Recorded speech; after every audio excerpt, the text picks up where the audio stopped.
Thomas Soto. Les experts de 7h15, Alex Taylor pour l'Europe, Axel de Tarlet, il y a l'électricité dans l'air, Alexandre Cara qui nous parle politique et Anne Le Gall qui innove. Bonjour à tous. Bonjour. Axel, on commence avec vous. EDF est expulsé du CAC 40, ça c'est vraiment surprenant, mais pourquoi et quelles conséquences? Alors EDF c'est le champion mondial du nucléaire. Ben, EDF va pas très bien en ce moment parce que le nucléaire va mal. Vous avez tous entendu parler des problèmes de l'EPR.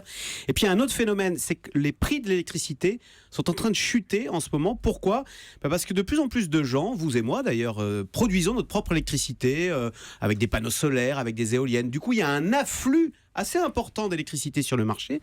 Et vous savez, c'est comme sur les marchés, ce qui est rare est cher, donc ce qui est abondant est bon marché. Et donc cet afflux d'électricité fait chuter les prix de l'électricité. Donc EDF est bien obligé de s'adapter, il vend moins cher. Résultat, EDF est beaucoup moins rentable. L'action a perdu 41% depuis le début de l'année. 41%, c'est presque la moitié de sa valeur. Voilà, c'est la lanterne rouge du CAC 40. Et c'est comme au foot, quand vous êtes dernier de la Ligue 1, vous descendez en Ligue 2.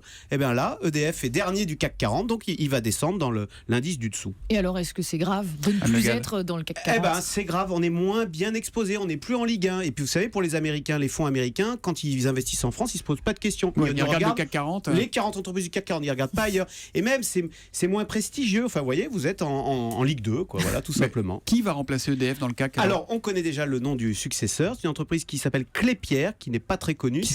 Klépierre.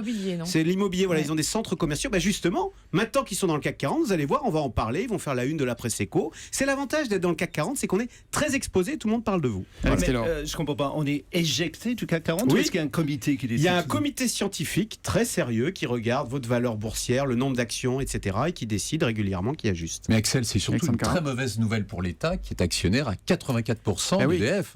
Qui a déjà vu donc la valeur baisser de 40%. 40%. Exactement. Ça marche très bien en Grande-Bretagne, EDF. Donc voilà. Chez nous, ça disjoncte.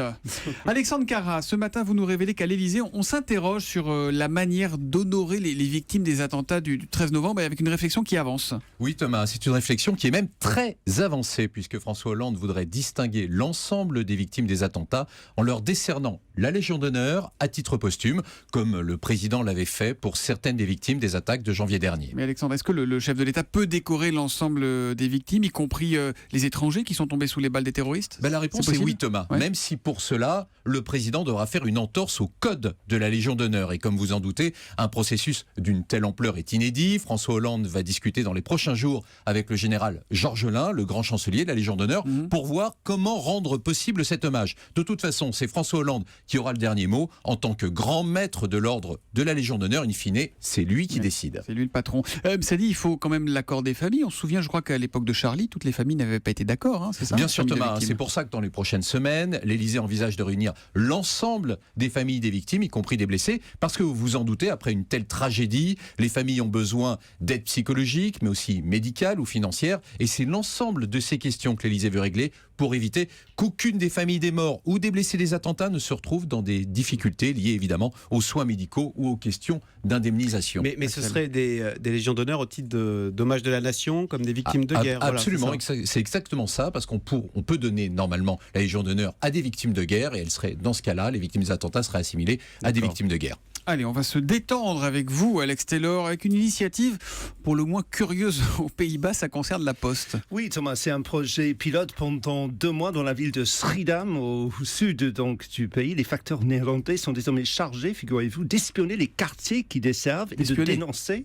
D'espionner? Oui, d'espionner, de dénoncer tout comportement non conforme. Par exemple, les poubelles trop pleines, les déjections canines, ou plus généralement les poteaux qui ne sont pas droits, ou les panneaux routiers illisibles. Ils doivent ensuite prendre toute infraction ou irrégularité en photo sur leur smartphone, puis les envoyer à l'aide d'une appli dédiée aux autorités municipales qui interviennent. Mais est-ce que c'est bien le boulot du facteur, ça? Pas vraiment, vous avez tout compris, mais il faut savoir que... Ils n'ont pas de calendrier après. Ah oui, là, c'est mort.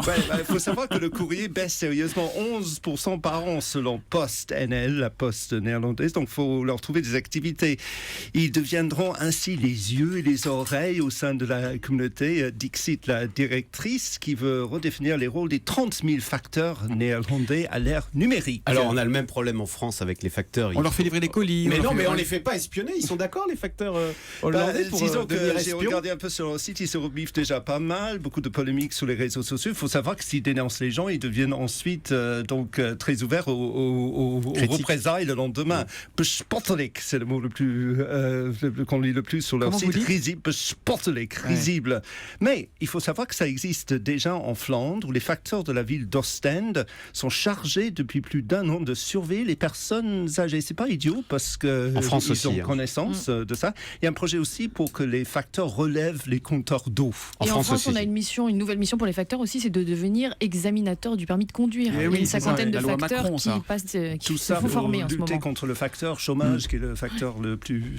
Ah oui, d'ici 2018, la sacoche du facteur aura été divisée par 2, donc il faut bien trouver autre chose. Donc le facteur espionne toujours 2 fois. Oh, très joli. Et dis donc, Chronopost, quand tu as un paquet à livrer, tu peux faire semblant d'appeler quand même au lieu de le mettre tout de suite la vie. Enfin, excusez-moi, c'est un message personnel. Excusez-moi. Allez, on innove tout de suite avec Anne Le Gall.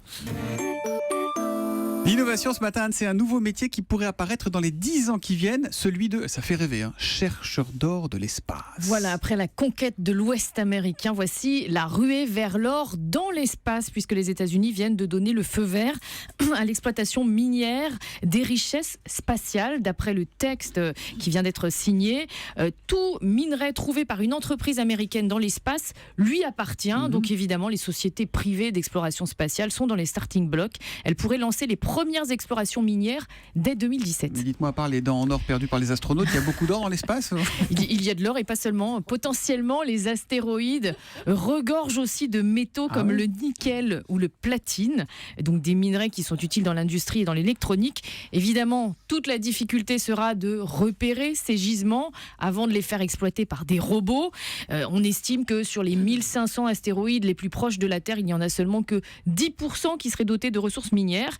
Et puis, il y a une autre ressource précieuse dans l'espace qui pourrait être exploitée, c'est l'eau qu'on peut trouver sous forme de glace. Et là encore, certaines entreprises privées aux États-Unis imaginent déjà créer des stations de ravitaillement sur des astéroïdes pour alimenter les engins spatiaux dans le futur, les alimenter en eau et en carburant via l'hydrogène. On peut envoyer les facteurs néerlandais pour surveiller dans les stations, parce qu'il n'y aura pas beaucoup de clients, visiblement. On remarquera que le profit... ça va coûter cher, évidemment. On remarquera que le profit fait progresser la science très vite, parce que par exemple, le tourisme spatial, aujourd'hui, il y a une compétition des milliardaires américains là-dessus, et on peut se douter que là, ça ira plus vite que d'aller sur Mars. C'est pour créer de l'émulation aussi. On n'arrête plus les experts ce matin. Allez, à demain matin à 7h15, les amis. À demain. C'était l'innovation du jour.